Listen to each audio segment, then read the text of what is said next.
Hello, let's slow down with some slow-cooked food. In the tempestuous ocean of time and toil, there are islands of stillness where man may enter a quiet harbor and reclaim his dignity. The island is the seventh day, Shabbat. These words are by Abraham Joshua Heschel in his book, The Sabbath. Today, in our Shabbat class, we're going to be preparing a dish called Matbucha. It's a slow-cooked tomato and pepper salad that you will enjoy at your Shabbat table. And then later, over the weekend, on Sunday, it can be the star at your Sunday brunch. So let's look at the ingredients as we begin. On my tray here, I have some green peppers, and I also have some jalapeno. You're not going to need this many. 2 green peppers and 1 jalapeno will do. Then you're going to need 2 cans of diced tomatoes, 1 clove, this is a head, so just 1 of these, minced garlic, 2 tablespoons of sugar. You can use regular sugar. I have brown sugar right here. Then you're going to need 1 teaspoon of chili flakes and 1/2 teaspoon of salt. I've also put a little gray pepper here, white pepper, which you use if you feel that you need a little bit of extra pepper. Later on in the cooking process, we're going to need 1/3 cup of olive oil, which we will be whisking with 1 tablespoon of paprika. So the very first thing that we're going to do is we're going to take these peppers, I've put them on a cookie sheet, and I'm going to place them in the oven that I will preheat to 200 degrees.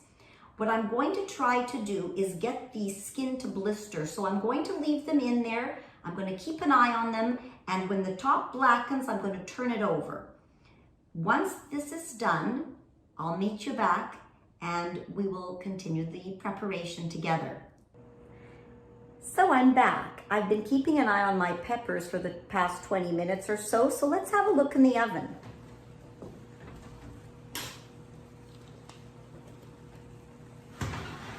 Okay, this is perfect. This is what they're supposed to look like. They're supposed to have the skin separate from the rest. So all you need to do, turn it over. And don't worry if the skin breaks, because that's what you want. Just turn this over and continue. Make sure you keep an eye on them because you don't want 1/2 to get black and the other not. And it's good if it's getting black. The skin should be charred. Okay, let's keep going. I'm just going to put these back in the oven now. So I'm going to take the peppers out now because I think they're ready. Let's have a look.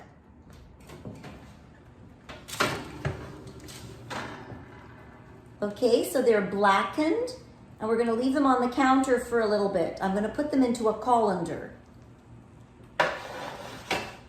So now I have placed the peppers in a colander, and I'm just going to put a lid on them.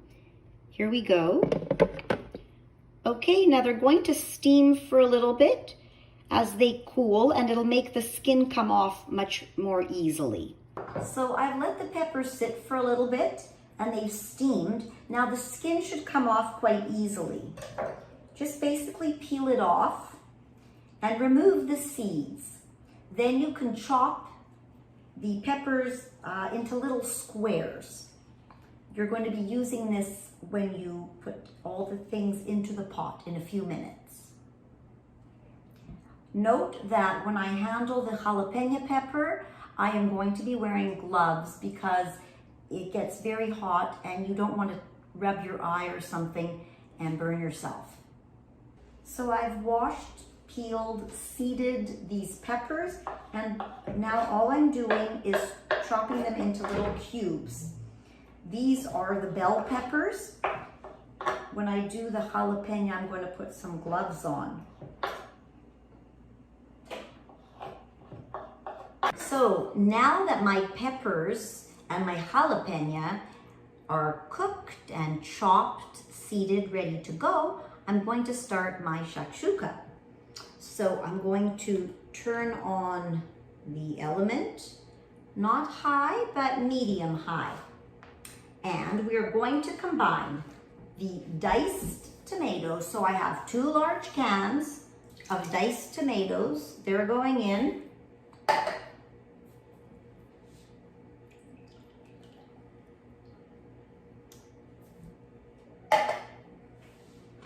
There you go, okay. And then I'm going to add my roasted peppers.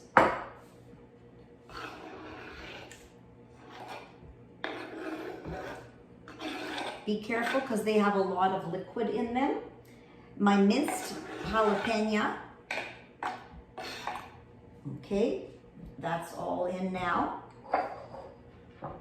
I'm going to take the garlic that I chopped up earlier. So that's 1 to 2 cloves of garlic, depending on how much you love garlic.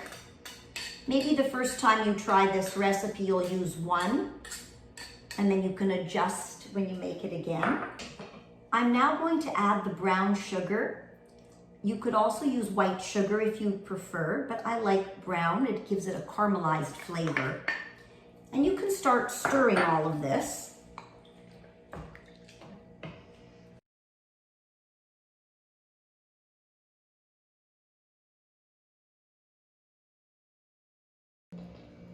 So my matbucha has been cooking now for about 75 minutes and most of the water's absorbed. So I've taken the 1/3 cup of olive oil and I've added the tablespoon of paprika, and I'm now going to very carefully pour it in. Be careful that the paprika doesn't stick to the bottom. I'm going to add this mixture. Make sure all of it goes in, because this is what's going to give it a really beautiful color. Slowly stir it in. This is now going to cook for another ½ of an hour. It's on very low heat. And then you're going to leave it to cool. Shabbat commemorates 2 important moments in history. The first is, of course, the creation of the world. On the 7th day, God rested. It also celebrates the exodus from Egypt, if you recall in the words of the Kiddush, the blessing over the wine that we say Friday night. The reason that this is so important is because it marks a time where we went from a state of slavery to a state of freedom. Only free people have control over their own time. And Shabbat reminds us about this once a week. Once a week where we sit back and just enjoy time.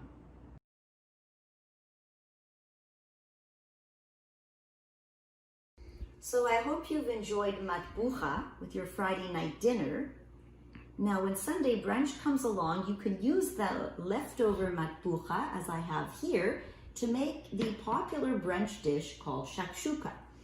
So what do you need? You'll need some olive oil. I have these little individual cast iron pans. You can use 1 large pan. These are going to go in the oven. If you don't have something that you could put in the oven, I would recommend that you just use a pan on the stove top and you'll poach your eggs using the lid. Both methods work very well. So to begin, you need to season these little pans, which means you wash them carefully. You take a little bit of olive oil and rub it in with a paper towel.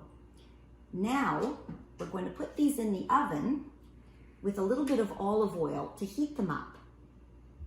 Okay, a little olive oil in the bottom of each. I would say a teaspoon of olive oil per pan. My oven has been heating to 200 Celsius, which is 400 Fahrenheit. On a cookie sheet to make sure it's easier for you to remove them from the oven. So let's put these in the oven now.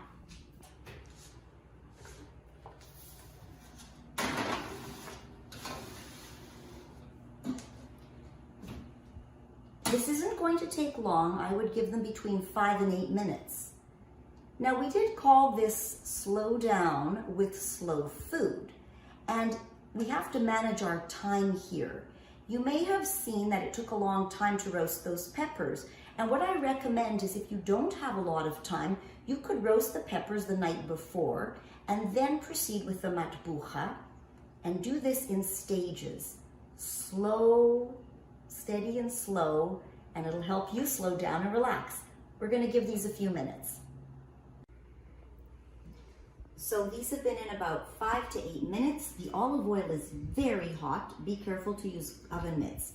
Now I'm going to put at the bottom of each of these dishes about 1-inch layer of my matbucha. And it's okay if the olive oil pops out through the sides. A nice generous layer in each dish. These are going to go back into the oven for another 10 minutes until they're bubbling, and then we will add the egg.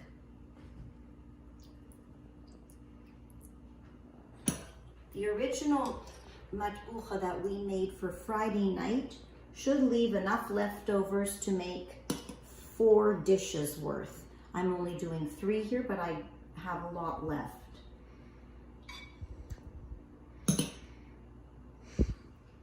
Okay, this is ready to go back in the oven.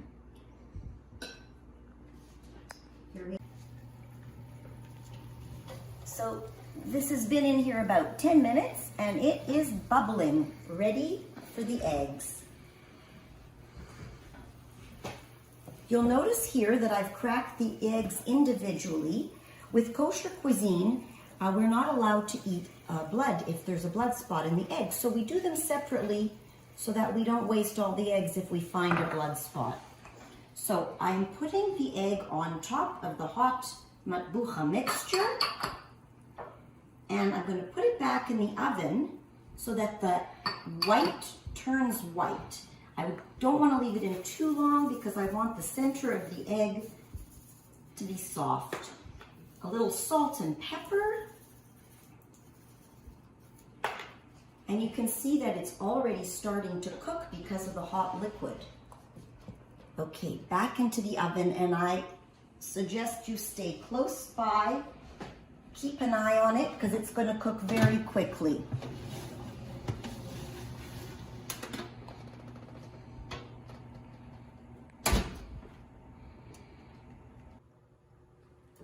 I've been watching these carefully because I don't want to overcook the egg yolk.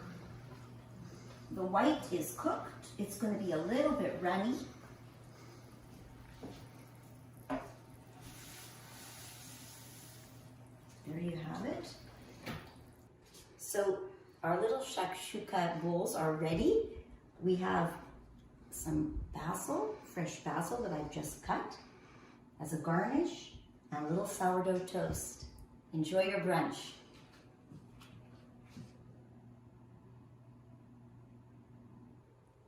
Thanks so much for joining us for Shabbat, a taste of the world to come. Look forward to seeing you at our next season, hopefully in person.